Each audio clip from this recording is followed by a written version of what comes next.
ভারপ্রাপ্ত রাষ্ট্রপতি অবসরপ্রাপ্ত মেজর হাফিজউদ্দিন আহমেদ আজ বেলা 11টা 20 মিনিটের সময় বঙ্গভবনের ভিতরে প্রবেশ করেছেন এবং রাষ্ট্রীয় মর্যাদায় আমরা দেখেছি তিনি বঙ্গভবনের ভিতরে প্রবেশ করেছেন। অন্যদিকে যদি আমরা আপনাদেরকে জানিয়ে রাখতে চাই, 24শে জুলাই সাবেক রাষ্ট্রপতি শাহাবুদ্দিন চুপ্পু তার পদত্যাগপত্র জমা দিয়েছেন স্পিকার বরাবর বিকাল 4টার সময়, এবং বিকাল 5টার সময় একটি জরুরি সংবাদ সম্মেলন ডেকেছেন স্পিকার। সংবাদ সম্মেলন ডেকে তার পদত্যাগের বিষয়টি নিশ্চিত করেছেন। এরপরে তিনি রাষ্ট্রের সংবিধান অনুযায়ী ভারপ্রাপ্ত রাষ্ট্রপতির দায়িত্ব গ্রহণ করেন এবং গ্রহণের পর আজ প্রথমবারের মতন তিনি বঙ্গভবনে এসেছেন এবং তার যেই প্রথম কার্যদিবস আজ তিনি আনুষ্ঠানিকভাবে বঙ্গভবনে শুরু করেছেন।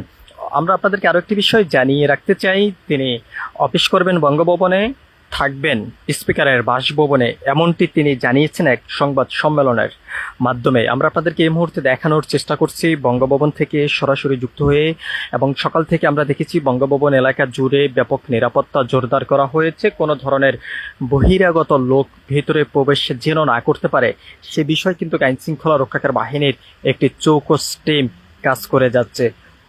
সাদা পোশাকে আইন শৃঙ্খলা রক্ষাকারী বাহিনীর ব্যাপক তৎপরতা আমরা দেখতে পাচ্ছি। অন্যদিকে যদি আমরা আপনাদেরকে জানিয়ে রাখতে চাই, বঙ্গভবনের বর্তমান সামনের যেই সড়কটি রয়েছে, সড়কের অবস্থা যদি আমরা আপনাদেরকে একটু দেখানোর চেষ্টা করি, অর্থাৎ সামনের যেই সড়কটি রয়েছে, সড়কটি ব্যারিকেড দিয়ে বন্ধ করে দেওয়া হয়েছে, কোনো যেন না করতে পারে সে বিষয়ে কিন্তু আইন শৃঙ্খলা রয়েছেন।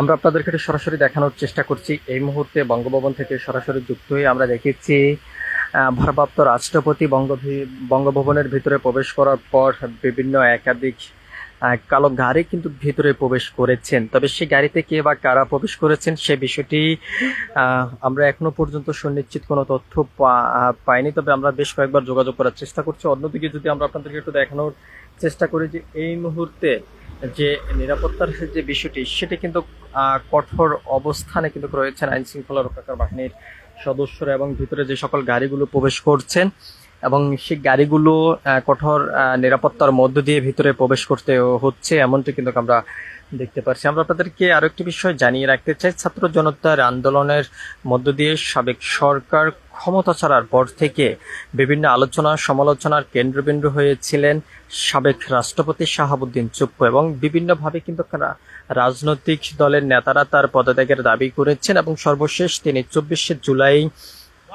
শারীরিক অসুস্থতা দেখিয়ে সংসদের স্পিকার বরাবর তার পদত্যাগপত্র জমা দেন। এরপরে কিন্তু আমরা দেখেছি বিকাল 5টার সময় স্পিকার একটি জরুরি সংবাদ সম্মেলন ডেকে তার পদত্যাগের বিষয়টি নিশ্চিত করেন, এবং রাষ্ট্রীয় সংবিধান অনুযায়ী সাবেক যে রাষ্ট্রপতি তার পদত্যাগের পরেই ভারপ্রাপ্ত রাষ্ট্রপতি হিসাবে দায়িত্ব গ্রহণ করেন সংসদের স্পিকার, এবং দায়িত্ব গ্রহণ করার পরে আজ বঙ্গভবনে প্রথম কার্য দিবসের মধ্য দিয়ে